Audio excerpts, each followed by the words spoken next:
सभी दोस्तों को नमस्कार दोस्तों, बहुत बहुत स्वागत है। अतुल प्रसाद जी का यहाँ पर एक ट्वीट आया है और ये ट्वीट इसलिए आया है क्योंकि लगातार बच्चे उनसे सवाल पूछ रहे हैं कि मेरा नहीं हुआ, मैं बीड वालों का हो गया है, धांधली हुई है, ये हुआ है, वो हुआ।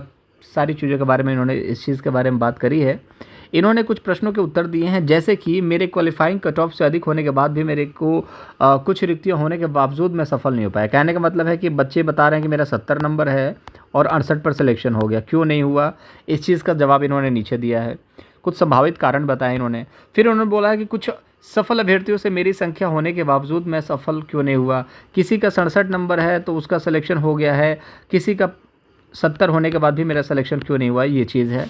कुछ बीएड अभ्यर्थियों का भी पीआरटी में रिजल्ट आया, सीटेट के असफल उम्मीदवारों को पीआरटी में क्यों शामिल किया गया, मुझे मेरी पसंद का ज़िला क्यों नहीं मिला। चलिए अब इन सभी चीज़ों के प्रश्नों के आंसर को हम लोग यहाँ पर तलाशते हैं।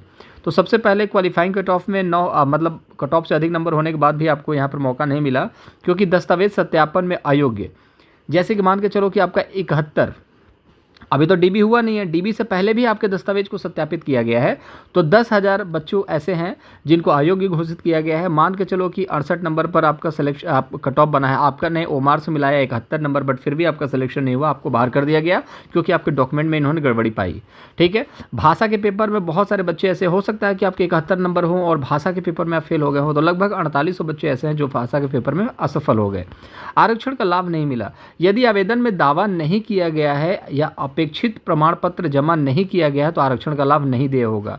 तो कहने का मतलब है बहुत सारे बच्चे ऐसे होंगे, कैटेगरी वाइज वाले बच्चे होंगे, जैसे कि पिता के नाम से महिलाओं को मांगा गया था, पति के नाम पर भर दिया होगा उन्होंने, तो उनके नंबर होने के बावजूद मान के चलो कि उनका 60 नंबर था, उनका सिलेक्शन हो जाना चाहिए था, 65 नंबर था, उनका सिलेक्शन हो जाना चाहिए था, मोटा मोटी आरक्षण कोटा के, लेकिन वो साबित नहीं कर पाते हैं, जिसकी वजह से उनको जनरल में काउंट कर लिया गया और उनका वहाँ पर सिलेक्शन नहीं हुआ।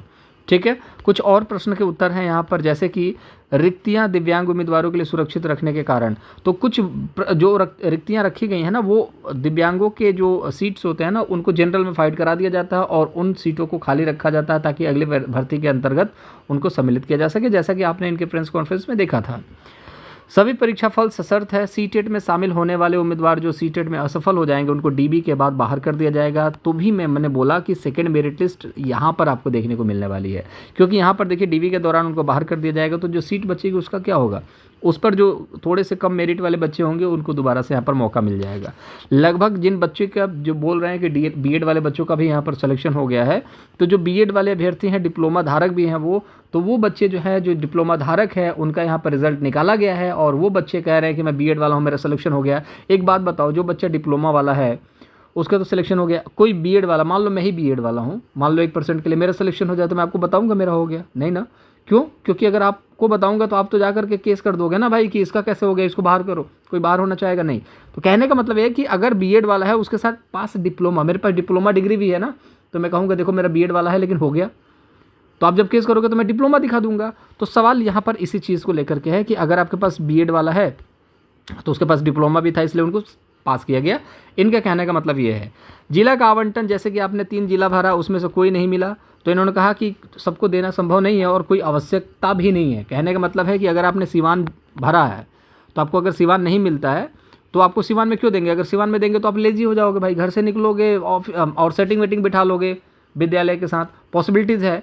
तो आपको बहुत ज़्यादा इनको ज़रूरत भी नहीं है कि आपको दें, तो ये आपको दूर भेजेंगे ताकि आप वहाँ जाइए, अपना बसिए, वहाँ पर कल्चर सीखिए और वहाँ के बच्चों को पढ़ाइए, वहाँ के बच्चों को आप जानिए कि वहाँ के बच्चे कैसे हैं। तो तमाम तरीके की कठिनाइयाँ हैं दोस्त। अगर शिक्षक बनना आसान नहीं है, पेपर निकालना भी आसान नहीं है, और शिक्षक बनने के बाद की जो ज़िंदगी है ना, इससे कई गुना टफ होने वाली है। बट वही है कि आपको बहुत बहुत बधाई। ये सारे सवाल के जवाब यहाँ पर अतुल प्रसाद जी ने दिए हैं।